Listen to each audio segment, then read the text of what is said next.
There's many ways that the garden can help us and our well-being. Let's have a look at some of them.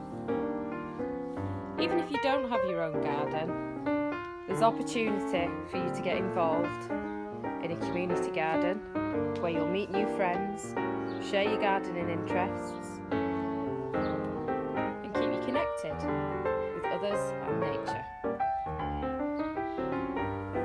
Gardening doesn't have to be overly active, but there is a range of movements that it offers. Simple movements with your arms, such as potting on new plants, to the bigger movements, such as digging.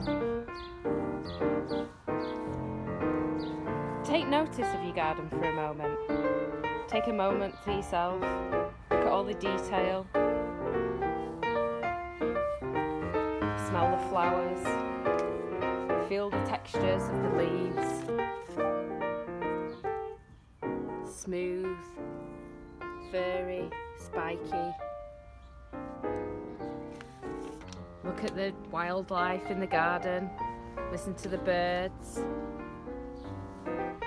There's a huge amount to learn about in your garden.